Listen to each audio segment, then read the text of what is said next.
Hello Bandura, welcome to my English writing class today.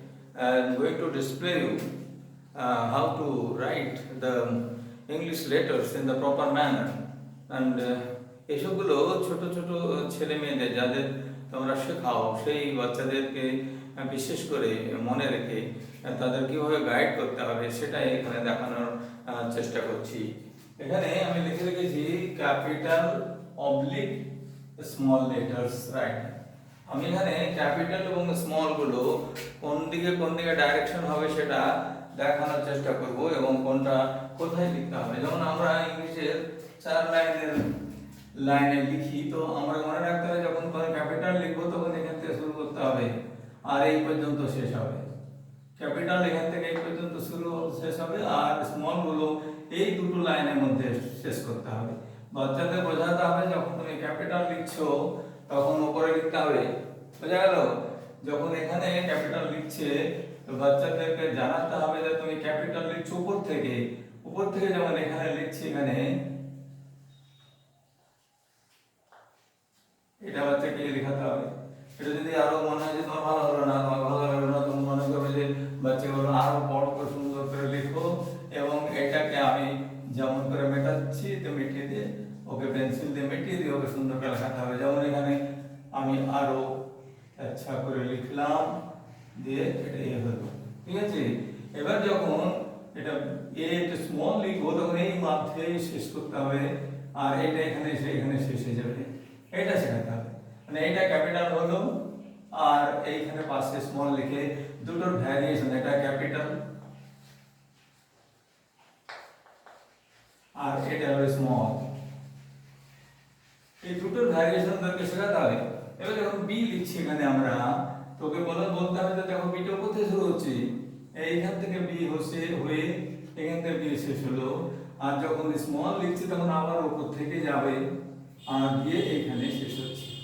এইটা capital B আর এটা small B, এইটা মনে করিয়ে শেখাতে হবে যে কোনটা বড় হাতের কোনটা ছোট হাতের, কোনটা বড় হাতের কোনটা ছোট হাতের। বড় হাতেরটা এখান থেকে শুরু হচ্ছে উপর লাইন থেকে, টপ লাইন থেকে, আর এইখানে যে নিচের লাইনটা এটা লাস্ট লাইন, এটাকে টাচ করতে হবে না, এখানে কিছুতে এটা নেমে আসবে না। ক্যাপিটাল মানে এখান থেকে এসে এখানে শেষ হচ্ছে। স্মল গুলো এখান থেকে কোনটা করে যাবে সেটাও বলে দিতে হবে যে কোনটা কত দূরে ডাইরেকশনে যাচ্ছে। এবারে যখন আমরা সি লিখছি তো বলতে হবে যে সি এখানে একটা রাউন্ড করো ভালো করে দিয়ে এখানে এনে এখানে শেষ করে দাও। এটা ভালো করে হাতটা ঘোরাতে শেখাতে হবে। এটা যদি সি হয় তাহলে যখন স্মল করবো তখন তার এমনি করে আর পারবে না। এখন তেমনি আমাদের এমনি করে এখানে করতে হয়, তো আমাকে এখানে ছোট করে এখানে লিখে দিই, এর মধ্যে শেখাতে হবে। একটা সি ক্যাপিটাল একটা স্মল, ওই কার্সিভ টাইপ হ্যান্ডরাইটিং আমি শেখাচ্ছি না, কিন্তু জেনারেলি যেটা ব্যবহারযোগ্য, যেটা আমরা ক্লাসরুম অবস্থাতে শেখাতে পারবো, যেটা ওরা শিখে ওরা ঠিক করে হ্যান্ডরাইটিংটা ফলো করতে পারবে সেটা শেখাতে হবে। যেমন এখানে বলা হলো এটা বড় উপর থেকে শুরু হলো, এটা ছোট এখান থেকে শেষ হলো, বিটা উপর থেকে শুরু হলো, বিটা স্মল হলো, এখানে অর্ধেকটা এখানে উপর থেকে শুরু হলো আর কিন্তু বিটা এখানে শেষ হয়ে গেছে। কিন্তু সিটা পুরোটা এখান থেকে রাউন্ড হবে, হাফ রাউন্ড, আর এই সিটা ছোট হবে, বোঝা গেল? এবারে যদি আমরা কার্সিভগুলো পরে শেখাচ্ছি, এখন আমি এটাকে ডিটা শেখাচ্ছি। ডিটা যদি বলি যে এখান থেকে ডি করবে, আর এখান থেকে ডি করবে ক্যাপিটালটা, মানে এখানে নাম্বার 1 এটা নাম্বার 2, এখানে নাম্বার 1 এই নাম্বার 2 দুটো ভ্যারিয়েশনটা বুঝিয়ে দিতে হবে, এটা একটা ক্যাপিটাল এটা স্মল। তো এখানে ডিটা যদি ক্যাপিটাল হলো এখানে হ্যান্ডরাইটিং জন্য খাতা লেখার জন্য, এইখানে ডিটা এখান থেকে শুরু করতে হবে, বলতে এরকম রাউন্ড করো উপরে যাও তো এখানে এসে ঘুরিয়ে সেটা করে গেলাম। তো এইটা দুটোর মধ্যে পার্থক্যটা বোঝাতে হবে যে ডিটা উপর থেকে ঘুরে আসছে আর ডিটা এই ডিটা স্মলটা নিচের থেকে শুরু হচ্ছে, এখান থেকে শুরু হয়ে উপরে যাচ্ছে এত দূর গিয়ে আবার এখানে শেষ, এখানে নিচে কোনোটা নেমে আসছে না। কেউ বলছে কি করে এখান থেকে শুরু করে ক্যাপিটাল এত দূর পৌঁছে দেয় হাতির মতো করে, ওইরকম করতে হবে না, ওদেরকে শেখাতে হবে যে তোমাকে এমনি করে শিখতে হবে। এবারে যখন আমরা লিখছি এখানে বাচ্চা বলতে এখান থেকে শুরু করবো ওপর থেকে, যারা বিশেষ করে টিচার হচ্ছে আমার তাদের কাছে অনুরোধ যাতে বাচ্চাদের কোয়ালিটি ডেভেলপমেন্ট করার জন্য তাদের হ্যান্ডরাইটিং এর উপরে বিশেষ ধ্যান দিতে হবে। যেমন তো লিখলাম আমি তো প্রাইভেট স্কুলে পড়াচ্ছি, আমার কি দায় পড়েছে তা নয়, দায় আছে as a human being, you have to do your responsibility and carry on responsibility as a sensible human being. তুমি যাকে তৈরি করছো তার মনে তোমার কোনো রেখাপাত থাকবে না, এটা কোনো শিক্ষকের লক্ষণ নয়। If you are trying to bring up a child, if you are trying to shape their mind and build up their character and quality, যদি এটা করতে চাও তাহলে অবশ্যই বাচ্চাদের হ্যান্ডরাইটিং ভালো না হলে তোমার ভিতরে সেই জ্বলনটা, সেই ভিতরে এই কষ্টটা কাজ করা উচিত। If you don't do that thing means you are not a very successful teacher. তোমার মধ্যে ফিলিং আসবে না তোমার ছাত্রের খারাপ হওয়ার জন্য, তো এটা কোনো শিক্ষক হলো? শিক্ষক সেই হবে যে প্রতি মুহূর্তে খেয়াল রাখবে যে আমার চাইতে, আমার থেকে আমার ছাত্রের গুণ যেন বেশি হয়, কারণ আমি যেটা করিনি সেটা যাতে ওরা করতে পারে। এই ধরনের একটা এনভিশিং থাকবে। You have to envisage that certain future for the child. বাচ্চাদের জন্য সেটা ভাবতে হবে। এবার এটা যদি এখানে আমার হবে হয়তো বলতে পারে যে আমি তো মোরাল টিচিং নয়, এটা আমি ফিল করি, I practice in my life. I do not just profess, rather I practice. এই জন্য আমাকে খারাপ লাগে যখন কোনো ছেলেগুলো খারাপ করে লেখে, তখন বলে আবার সুন্দর করে মেটো, এটা মিটিয়ে দে, এগুলো লেখো। কারণ ও যখন আমি যখন তখন when I not be there on this earth, surely and surely, certainly they will remember me. And there is no কেউ এটা মানে নাস্তিকের কথা থাকতে হয়। একমাত্র শুধু হুলিগান যদি তৈরি হয়, সে ছেলেটা ইনভলভ যদি ওর মধ্যে ক্রিমিনালিটি থাকে, ও মনে রাখবে। কিন্তু those who are good enough and they will surely remember it. That is your achievement as a teacher. তো আমারও একজন টিচার হিসেবে আমাকে এইভাবে ধরে রেখেছি চিরদিনই। তো আমি এটা এখানে দেখার চেষ্টা করছি। এখানে যদি এটা এখান থেকে শুরু করে লাইনটা থেকে, টপ লাইন থেকে বটম লাইনটা এখানে মাঝের লাইনটা আছে, বটম লাইনটা টাচ করলো না, এখানে শেষ হয়ে গেল। বটম লাইনটা টাচ করতে হবে না, টপ লাইন দিয়ে শুরু হবে ক্যাপিটাল গুলো, আর এই মিডলের সেকেন্ড মিড লাইনটা দিয়ে শেষ হয়ে যাবে। এইটা যদি এখানে শুরু করতে হয়, তো এইখানকার রাউন্ড শেপটা একটু ইয়ের থেকে বড় করতে হবে, দিয়ে এইভাবে করতে হবে। এটা যদি হয় একটু দূরের কথা, ঠিক আছে, দেখো বোঝা যাবে। এটা 1 নম্বর হলো, এটা 2 নম্বর হলো, ঠিক আছে। এবার যদি এফ শুরু করতে হয়, এখানে এফটা এখানে ক্যাপিটাল করতে কি হবে? এফটা শুরু করলে বলে এমনি লেখো, হ্যান্ডরাইটিং করার বেশি স্টাইল করে কারসিভ করতে পারবে না এখন ছোট ছোট ছেলেরা, নার্সারি ছেলেরা পারছে না, তখন অত কারসাই করে এমনি করে ঘুরিয়ে এমনি করে করা দরকার নেই। এমনি করে করলাম দিয়ে এমনি করে করলাম, তো they will get confused.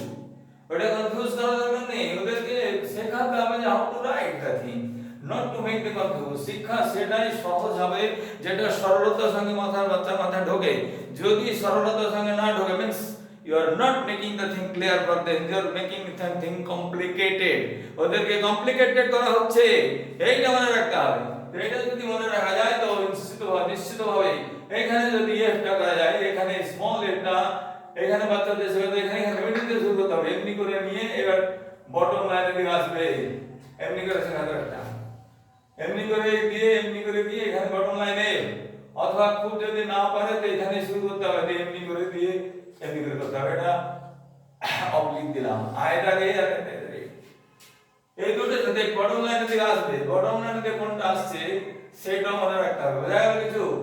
Please don't take it otherwise নেবে না।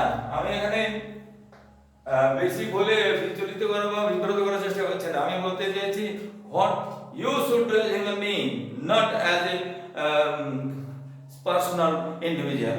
একজন ইন্ডিভিজুয়াল না, একজন হিউম্যান বিং হিসাবে নিজেকে প্রতিষ্ঠিত করার দায় সবার। তো এইরকম করে এই লাইনগুলো লিখতে হবে। আর এরপরে আমি জি যখন শুরু করছি, এখানে জিটা বাচ্চা বলতে হয় এমনি করে জি শুরু করো, দিয়ে উপর টপ লাইন থেকে এসে এমনি করে এসে ঘুরিয়ে এমনি করে দাও। এটাতে একটা মাত্রা দিয়ে দিতে পারে। এইখান থেকে শুরু করতে হবে, এখান থেকে ঘোরাতে হবে, ঘুরিয়ে। বাচ্চারা ফলো করতে পারবে না। আমি যদি এমনি করতাম, ধরে এমনি করে যদি করতাম, তো এটা বিসদৃশ্য, তো they will never follow it. এইটা ফলো করতে পারবে না। তো please don't make it complicated for the children. তো এইটাকে আমি করছি না, আমি এমনি দেখালাম এটা আর কি। তো এটা না করে ওদেরকে টপ লাইন বটম লাইন, ছোট নার্সারি ক্লাসের, আমি এটা নার্সারি বাচ্চাদের জন্য, ফর the beginners,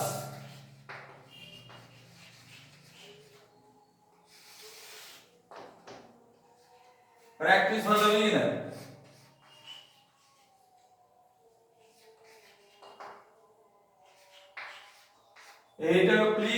বাচ্চাদের কথা ভেবে তাকে এইভাবে প্র্যাকটিস করা, তারা তাদের হ্যান্ডরাইটিং সম্বন্ধে বা অক্ষর সম্বন্ধে ক্লিয়ার কনসেপশন আসবে। বেশি স্টাইল মাথা দরকার। এবার যেটা যদি এখানে শুরু করি স্মলটা, যদি স্মলটা এখানে শেষ হবে, মাথাটা এসে এখানে বটম লাইন আসবে, বটম লাইন এসে ঘুরে যাবে। এইটা বোঝাতে হবে যে এখানে দেখো টপ লাইন, এটা টপ লাইনটা মিডল লাইনের সে প্রথমটা, আর এটা আর নিচে বটম লাইন আছে, বটম লাইনের দিকে নেমে আসবে। বটম লাইনে কোন কোন নাম নেমে আসছে সেটা অনেক, যেমন এফটা নিচে নেমে আসছে, এখানকারটা নিচে নেমে এলো, এই বটম লাইনটা জিটা নেমে এলো, বোঝা গেল?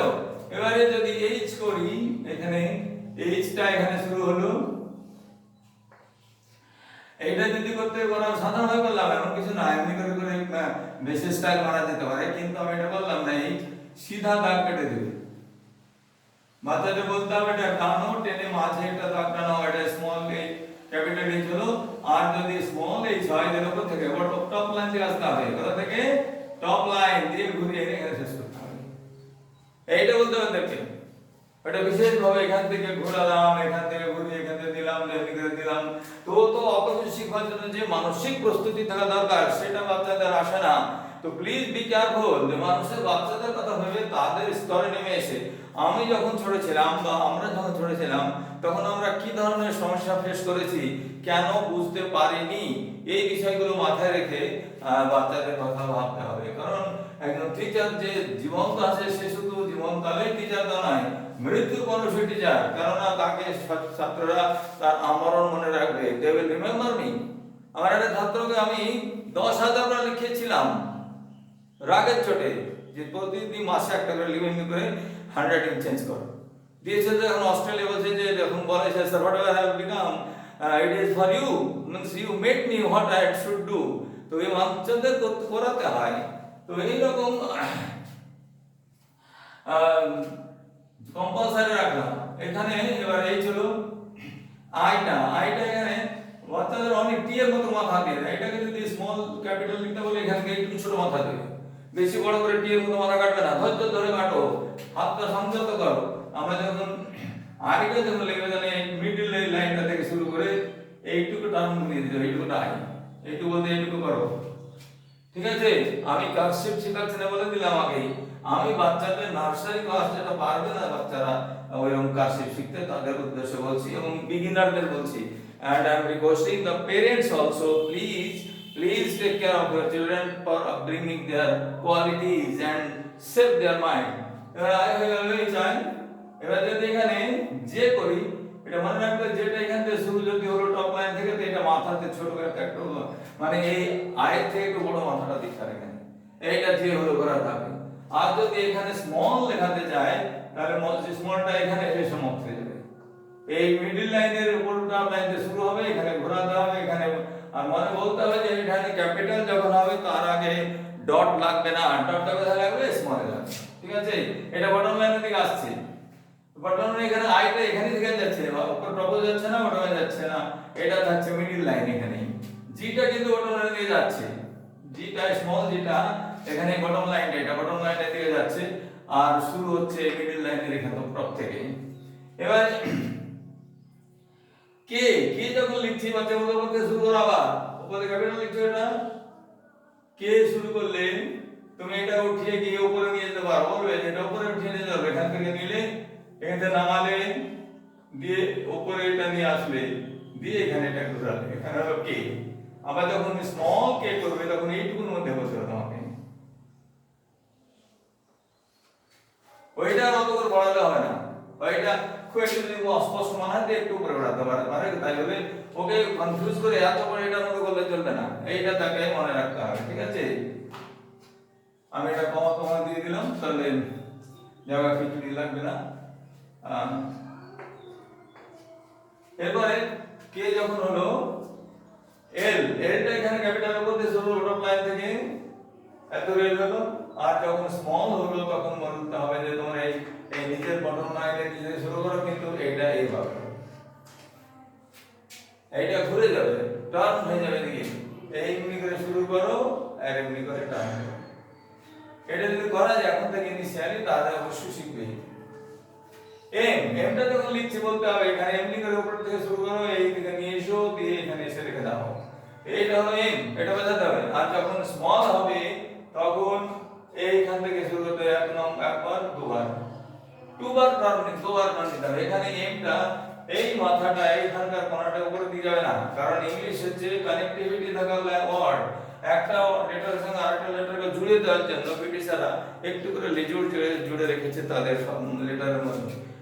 এইটা আগের শব্দের সঙ্গে জুড়ে যাওয়ার জন্য এটা টার্মটা, এই টার্মটা উপরে যাবে না, কারণ এই টার্মটা এদিকে নোটের সঙ্গে জুড়বে, সেই জন্য এই টার্মটাকে এখান থেকে শুরু করতে বলতে হবে। বোঝা গেল? কি কিছু ভুল বলেছি বললে কমেন্ট করে জানিয়ে দেবে ভাই। আমি চেষ্টা করছি যে বাচ্চাদেরকে তাদের মতো মানসিক স্ট্যান্ডার্ড কে বিচার করে তাদের সঙ্গে ঠিক করে শেখানোর ব্যবস্থা করতে হবে। এবারে যখন এন লিখছে বলতে হবে টপ লাইন থেকে শুরু করো, সরি টপ লাইন থেকে শুরু করো, এখান থেকে গিয়ে এখানে চলে যাও। টপ লাইন বটম লাইন আসতে হবে না, এখানে সেকেন্ড বটম লাইনটা এখানে মাঝের মিডলের যে লাইনটা আছে সেকেন্ড মিডল লাইনটা এখান থেকে শুরু করতে হবে। তো এখানে এন লিখলাম, আর এখানে যদি এন স্মল লিখি তো বলতো এখান থেকে শুরু করো, আবার এটা দেখে নাও নি একবার দাও। এম আর এন এর মধ্যে পার্থক্য যে এমটা দুবার টার্ন করেছে, এবার একবার টার্ন করাতে হবে, অনলি ওয়ান টাইম টার্ন করতে এটাকে, ঠিক আছে? এবারে যখন ওটা করছি ক্যাপিটাল বলতে হবে যে দুটো একই রকম হতে গোলই হবে, কিন্তু ওটা উপর থেকে শুরু হবে আর এটা ঠিক করে গোল করে এখানে গোল করে ঘোরাতে হবে। এটা হলো ক্যাপিটাল ও। আর যখন স্মল লিখছো তখন এইখানে মধ্যে ঘোরাতে হবে। কোথায় বাচ্চা হাঁটবে সেটা শেখাতে হয় তো নাকি? ফুটবলতে হাঁটবে না মেন রোড দিয়ে হাঁটবে, যাতে চাচার করবে, তাহলে তো তারা কোনোদিন সিভিক নিয়ম কানুন শিখবে না। That's I have to be careful. তারপরে যখন তোমরা পি লিখতে হবে, দেখো এখানে পি যখন লিখছে এখানে ক্যাপিটাল উপর দিয়ে শুরু করছে বা টপ লাইনটা দিয়ে এইখানে এসে শেষ হয়ে যাচ্ছে পিটা। হ্যাঁ, এবার যখন স্মল লিখতে হচ্ছে তখন মনে রাখতে হবে যে এটা বটম লাইন দিকে যাবে, মিড এখান থেকে শুরু হবে, দুটাই শুরু, কিন্তু এটা উপরটা যাচ্ছে তো ক্যাপিটাল, এটা নিচে আসছে তো স্মল, দুটো একই আকার। কিউ, এবার কিউ যদি বলি এখান থেকে এখানে কিউ হয়ে গেল, এখানে দিয়ে এখানে একটা কিউ হলো ক্যাপিটাল, ঠিক আছে? এবার যদি স্মল করে তো বলতে হবে এখান থেকে শুরু করো, এখান থেকে নিচে নেমে আসো, নেমে এসে কি করবে এই লাইনটার দিকে যাও। বেশি দেরি গেছে, এখান থেকে এই লাইনটার দিকে যাও, এত ধরে এই বটম লাইনটার দিকে যাও, কি উপর থেকে গেল একটা ক্যাপিটাল, এটা স্মল। এবার আরটা যখন লিখছি যখন তো উপর থেকে শুরু করলাম, এটা আর হলো ক্যাপিটাল, আর আর যখন স্মল হলো তখন এটা একটা করা যেতে পারে, অথবা আর এমনি করতে হবে। কিন্তু বলতে হবে যে আরটা এখানে ঘোরাতে, উপর দিয়ে ঘোরাতে হবে এইচের মতো করে, আরটা এখানে ঘোরাতে এমনি করে, আর একটা এরকম করে ঘোরাতে হবে, যেটা স্মল হলো। যখন স্মল হলো তখন এই লাইনের মধ্যে শেষ হচ্ছে একরকম আর এরকম, আর দুটোর মধ্যে যেটা কনভেনিয়েন্ট হবে, যেটা বাচ্চারা ঠিক করে করতে পারবে সেটাই করতে হবে। এটা হলো। তারপরে এস যখন আমি শুরু করছি, এস এটা এস হলো ক্যাপিটাল, আর এটা যে স্মল যখন হয় তখন এখানে স্মল এস করলে হবে, এরকম করলে হবে, অথবা এস করলে হবে। তো যেটা বাচ্চাদের পক্ষে সুবিধা হবে ওইটা এর মধ্যে করে দিতে হবে। এটা স্মল হলো, এটা হলো, এটা টানটা তেমন বড় মাথাটা ঘোরালে হবে না, তাই এইটাকে এখানে বোঝা গেল, এইটা ক্যাপিটাল হলো তখন উপর থেকে টপ লাইন দিয়ে শুরু হলো, এটা স্মল লাইনটা এই মিডল থেকে, আর এই এখানকার লাইনটা বটম লাইনে জাস্ট উপরের লাইনটা শেষ হয়ে গেল, ঠিক আছে? তারপরে টি যখন লিখছি বাচ্চাদের এখানে আবার বলতে হবে যে এখানে টপ লাইন থেকে শুরু করো, এখানে শেষ হলো টি। টিটা আই থেকে বড় হবে, আর নিচে কোনো দাগ লাগবে না, আমি বলবো যে নিচে দাগ দেবে না, নিচে দাগ দিলে আই হয়ে যাবে, এটা একদম সিধা হয়ে রেখে থেকে দিতে হবে। এবারে যখন টি যখন স্মল হচ্ছে তখন এটা বলতে হবে যেটা উপরের দিক থেকে, এটা ওই উপরের লাইন থেকে শুরু হচ্ছে, কিন্তু পুরো উপর থেকে না করলেও একটু কম থেকে করা যায়, যেমন লাইনটার এখানে ওই মিডল লাইনের উপর থেকে এটা করা যায় টি, বুঝা গেল? মানে এইটুকুটা করা যায়, এইটুকু পাস করলে অনেক বিশাল আকার দেখা যাবে, কারণ খাতার জায়গাটা বেশি হবে না এরকম। তো এইখানে টিটা এর যে নেক্সট টার্মটা হবে এটা এখান থেকে একটুখানি ঘুরে যাবে, কারণ এটা ওই আগের লেটারের সঙ্গে জুড়বার জন্য করা আছে। তবে ইউটা যদি করা যায়, এই বাচ্চাকে বলতে এখানে ইউ টার্ম বলে, এটাকে ইউ ঠিক করে বলে, এখানে ভি এর মধ্যে বলতে হবে না, ইউ এখান থেকে করলে এখান থেকে ঘোরালে এখান থেকে ঘুরিয়ে ইউ হয়ে গেল। আর যদি স্মল ইউ করা হয় তাহলে এখান থেকে ঘুরিয়ে এখান থেকে করতে হবে। এটা বলতে এটা করো, ওইরকম করো না। এটা বললে ধারা মনে রাখবে এবং এটা তারপরে ওই লেখাগুলো তারা শিখবে। A B C D E F G H I J K L M N O P Q R S T U V। এবারে V হলো এখানে, V হয়ে এখান থেকে গেল। আর এখানে যদি স্মল করতে যাই এর মধ্যে V করে এখানে ঘোরাতে হবে, ঘুরিয়ে আর পরের সঙ্গে জড়াতে হবে, এর পরের বর্ণটার সঙ্গে তাকে জুড়িয়ে দিতে হবে। তাই W যদি করি এমনি করে W করলে এতটা ক্যাপিটাল হলে উপর থেকে এই টপ লাইন থেকে, আর এইটা যদি এখানে করি স্মল তাহলে এইটুকুর মধ্যে করতে হবে। এইসব করাতে বাচ্চাদের। তো x টা বাচ্চাগুলো এমনি করে ঘুরিয়ে লিখতে পারে না, এমনি করে পারে না লিখতে। তো এখনকার মতো ওদেরকে যেমন করে ক্যাপিটাল টাইপ করা সেটা টাইপিং পদ্ধতিটা শেখাতে হবে। এখানে হলো x এদিক থেকে শুরু ক্রস হয়ে গেল, এখানে যদি পারে তার ডাকটা দিয়ে দেবে এখানে এক্সট্রা। আর এইখানে যদি স্মল করতে হয় তাহলে এখানে ছোট করে এমনি করতে হবে। এইটাই শেখাতে হবে, কারণ ওরা অভিজ্ঞের ক্যাপিটাল কোডে যেখানে ক্রস মেরে দেবে। তো এইটাকে যদি নাও মারতে পারে মাথাতে দাগটা কোনো ব্যাপার নেই, ওকে এমনি শুধু বলতে হবে বাচ্চাদেরকে তুমি এমনি করে সোজা করে ধরো, এমনি করে স্ল্যান্টিং করে টানো, আর এখানে একটা স্ল্যান্টিং করে ধরে টানো, দুটো নিচেটা যাতে সমান হয়, নিচেটা যাতে সমান হয়। আর এটা দেখতে ভালো যেন একটু মাথাতে দাগটা দিতে হবে। আর এক্সটা যখন স্মল করছে তখন এমনি করে এর মধ্যেই লিখতে হবে, এই এক্সটাকে এর মধ্যে লিখতে হবে, কারণ এই দুটো লাইন, এই দুটো লাইন মিডল লাইন দুটো, এর মধ্যে এই স্মল এক্সটা শেষ করতে হবে। তবে ওয়াই যখন করছে উপর থেকে তখন এমনি করে ওয়াই নেমে আসলো, ঠিক আছে? এটা ওয়াই নেমে আসলো, কিন্তু যখন স্মল ওয়াই করছি তখন মনে রাখতে হবে যে এইখান থেকে শুরু করতে হবে, এইখান থেকে এটা বটম লাইনের দিকে নেমে আসছে। তো বটম লাইন গুলো আন্ডারলাইন করছি, এটা একটা বটম লাইনে আসছে, এখানে একটা বটম লাইন এলো, কিউটা বটম লাইন এলো, ঠিক আছে?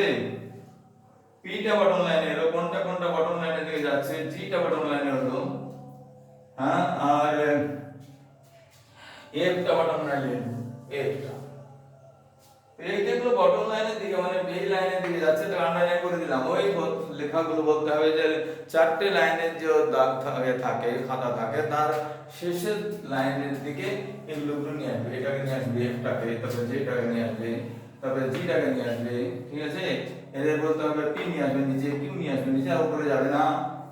এখানে আগে এক্সটা এর মধ্যে শেষ করে ওয়াইটা এখানে নিয়ে আসবে নিচে, এইটাই বলতে হবে, ঠিক আছে? তারপরে জেড যখন এখানে শুরু হচ্ছে, এখানে জেড কমপ্লিট করলাম ক্যাপিটাল, আর এখানে যদি স্মল করতে হয় তাহলে বাচ্চাকে বলতে হবে এখানে করো আর বটম লাইন থেকে নিয়ে যাও। এটা হলো তারপরে শেষের দিকে তাদের বলতে হবে তোমার নাম লেখা আছে, বোঝার যেমন নাম, যেমন আমার নাম আমি লিখবো তখন আমি আমার নাম লিখছি এখানে, যেমন আমার ওকে এমনি করে বড় যখন বড় ছেড়ে যখন শেখাতে হবে এমনি করে বড় করে শিখিয়ে দিলে তাদেরকে যে তুমি তোমার নাম এমনি করে লেখা শেখো, ছোট থেকে নামটা ভালো করে লিখতে শিখলে এমনি করে কাজটি মানে জুড়ে লেখাটা পরবর্তী, এটা ক্লাস নার্সারির জন্য হবে না, এটা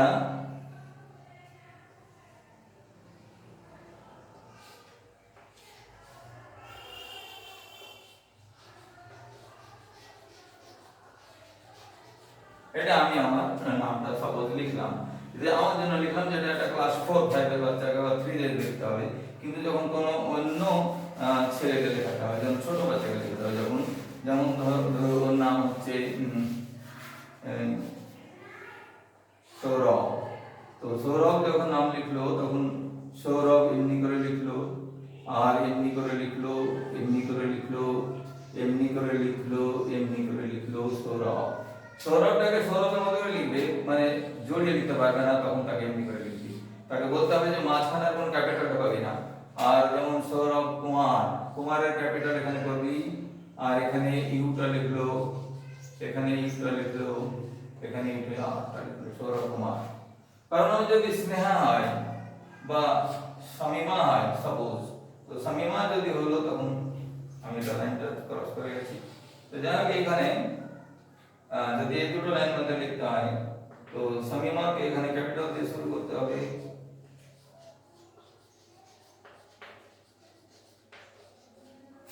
এইভাবে তাদেরকে বলতে হবে যে দেখো এই যখন তুমি নামটা লিখছো, তোমার নিজের নাম লেখা শিখছো, তখন তোমাকে কিছুতেই এই প্রথম প্রত্যেক যেমন কুমারের এটা ক্যাপিটাল, এস ক্যাপিটাল, এখানে শামিনার এস ক্যাপিটাল, এইটা শুধু ক্যাপিটাল লেটার ক্যাপিটাল অক্ষরে, বাকিগুলো সব স্মল লেটারে লিখতে হবে। ঠিক আছে, এগুলো আমি শুধু বিগিনারদের জন্য বলেছি। তো kindly just take it otherwise আমি যদি কিছু মনে হয় যে জোরে বলছিলাম বা খুব জ্ঞান দেখে না, it is not that. Be humble and accept the thing that you are suppose to accept and glorify your mind. নিজের মনকে যদি বড় করতে হয় তাহলে অন্যের কথাগুলো শুনে মনে রাখার মতো মানে ধৈর্য এবং মানসিকতা তৈরি করতে হবে, তবে you will be treated as a enlightened person. আমি খুব এনলাইটেড নই, ঠিক আছে, কিন্তু আমার মনে হয় যে আমি যেটুকু জানি সেটা আর কাউকে দিলে 2-5টা লোক না হলে উপকৃত হবে। যদি আমার এটা ভালো লাগে মাই ডিয়ার ফ্রেন্ডস, তাহলে এটা নিজেদের ছেলে মেয়েদের সঙ্গে শেখাবে। প্লিজ নার্সারিতে শেখাবে, আমি বলছি না 9-10 দিয়ে শেখাবে, 9-10 জন্য আলাদা করে শেখাতে হবে, এটা কারশিপ দিয়ে শেখাবো কোনোদিন হয়তো। কিন্তু এখন আমি এটাকে 9-10 জন্য শেখাচ্ছি না। কাকে শেখাচ্ছি তাহলে? নার্সারি বিগিনার, নার্সারি কেজি যারা প্রাথমিক বা স্কুলে যাচ্ছে তাদের জন্য। তো প্লিজ তোমাদের যাদের ছোট ছোট ছেলে মেয়ে আছে তারা স্কুল পাঠাচ্ছ খুব যত্ন করে ইংলিশ মিডিয়ামে, আর তারা যত শেখে। আমি আমার স্কুলের ছাত্র যেটা স্কুল খুলে সেখানে এইভাবে শেখানোর চেষ্টা করি সবাই, টিচার প্রেরণা জায়গায়, তো অন্যান্য মধ্যকেও জায়গাতে হয়। তো যারা এখন দূর থেকে আমাকে দেখছো বা ভাবতে পারছো যে এরকম ধরনের aged person retired teacher, he is trying to boost up our mind and just inspiring us to treat our children as a good learner, তাহলে আমার এটাকে ভাই সাবস্ক্রাইব করে দিও, যাতে এরকম ধরনের আরো কিছু ভিডিও যখন আমি এটা আপলোড করবো তাহলে তোমাদের কাছে সঙ্গে সঙ্গে পৌঁছে যাবে। লাইক আর শেয়ার করতে ভুলো না কিন্তু, ঠিক আছে, কারণ তুমি যদি লাইক করো তাহলে আমার কাছে সেটা বুস্ট আপ হবে না। I feel that yes I am trying my best on the right track, আমি সঠিক রাস্তাতে আছি, আমি ভুল পথে, I am not groping in the darkness, আমি আঁধারে হাতড়ে বেড়াচ্ছি না। I am having some good number of viewers and listeners, those who are capable to adhere the teacher's word, যারা টিচারদের কথা শুনতে পারে বা শুনে অভ্যস্ত আছে, আমি সেই সমস্ত লোকেদের কাছে আবেদন জানাচ্ছি। আমি আবেগপ্রবণ হয়ে নয়, বিং ভেরি সেন্সিবল পারসন, আমি আবেগ জানালাম, মানে অনুরোধ জানালাম, সরি। তো প্লিজ এটা সাবস্ক্রাইব করে দিয়ে আমাকে উৎসাহিত করবে, ঠিক আছে। বললাম কিছু বললে ক্ষমা করে দিও ভাই, আর ভালোবেসে একটু করা যেতে পারে। থ্যাংক ইউ, ভালো থাকো।